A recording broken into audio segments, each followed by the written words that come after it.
महाविकास आघाडीच्या वतीनं आज आपण या पत्रकार परिषदेसाठी आपल्याला आमंत्रित केलं आणि आपण मोठ्या संख्येनं आलात। महाविकास आघाडीच्या वतीनं आपलं मनापासून स्वागत करतो। आमच्या महाविकास आघाडीचे अध्यक्ष बबनदादा पाटील यांनी विषयाचा सुरुवात केलेला आहे। साधारण ज्या समस्या पनवेल महानगरपालिका सिडको नायना यांच्या संदर्भातल्या प्रलंबित आहेत त्या विषयावर मध्यंतरीच्या काळात दुर्माळ्याच्या नायनाच्या आंदोलनानंतर लोकसभेच्या निवडणुका आल्या, तदनंतर कोकण पदवीधरची निवडणूक आली आणि या साऱ्या रहाट गाडग्यामध्ये कुठेतरी एक असं वातावरण निर्माण होऊ लागलं की बाबा जनता या साऱ्या विषयावर कन्व्हिन्स झाली की काय, जनतेचा विरोध मावळला की काय, ह्या विषयावरचं आंदोलन जे थोडंसं थंडावलेलं होतं त्याला चालना द्यावी। पनवेल महानगरपालिकेच्या प्रॉपर्टी टॅक्सच्या बाबतीत, न मिळणाऱ्या सुविधांच्या बाबतीत, न मिळणाऱ्या पाण्याच्या बाबतीत जनतेमध्ये जो रोष आहे तो कुठेतरी मंदावलाय की काय अशी वातावरण निर्मिती करण्याचा प्रयत्न या ठिकाणी होऊ लागला आणि म्हणून याच दरम्यान सिडकोनं ह्या वातावरणाचा फायदा घेत नायनाच्या क्षेत्रामध्ये TPS 1 to TPS 23 तब्बल 4000 कोटींचे रस्ते आणि गटाराची विकास कामं त्या ठिकाणी टेंडर्स वगैरे प्रकाशित केले।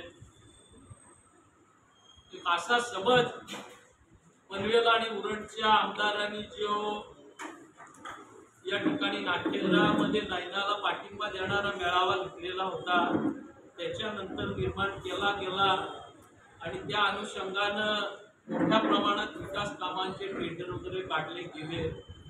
याचा कुठेतरी परिणाम निश्चितपणानं सर्वसामान्य जनतेवर होणार आहे आणि त्यामधून नायना विरुद्धचं आंदोलन पुन्हा एकदा तीव्र करावं। पनवेल महानगरपालिकेच्या प्रॉपर्टी टॅक्स असेल, शासकीय असेल, या विषयाच्या बाबतीतल्या आंदोलनाला पुन्हा गती द्यावी या उद्देशानं परवा झालेल्या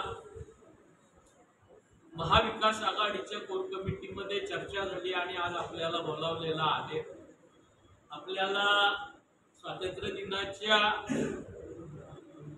दिवशीच आम्ही आमंत्रित केलं, आपण मोठ्या संख्येनं आलात, आपलं स्वागत आहे आपणा साऱ्यांना आणि आपल्या माध्यमातून जनतेला स्वातंत्र्य दिनाच्या मनापासून शुभेच्छा या निमित्तानं देत असताना महाविकास आघाडीच्या वतीनं 17 तारखेला 10 वाजता विरूपाक्ष मंगल कार्यालय पनवेल या ठिकाणी ह्या क्षेत्रातील सिडको, नायना, महानगरपालिका यांच्याशी संबंधित समस्या, त्यासोबतची जन आंदोलनं विविध मागण्यांवर या विभागातल्या मंडळींची चालू आहेत, त्यांना या ठिकाणी एकत्र बोलावून त्यांच्या चळवळीचं सुसूत्रीकरण करणं या उद्देशानं एक परिषद आम्ही आयोजित करतोय।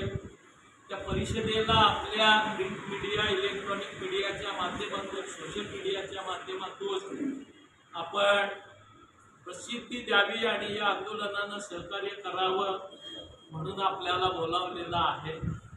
आपण बघतोय की शेजारच्या नवी मुंबई महानगरपालिकेमध्ये 500 स्क्वेअर फुटाच्या घरांना परवाच दरमाफीचा निर्णय घेण्यात आला। आपल्या पनवेल महापालिका हद्दीतील 500 स्क्वेअर फुटापर्यंतच्या घरांना करमाफी द्यावी म्हणून आपण विधिमंडळात मागणी केली। सातत्यानं आम्ही मंडळी रस्त्यावर आंदोलन करतोय।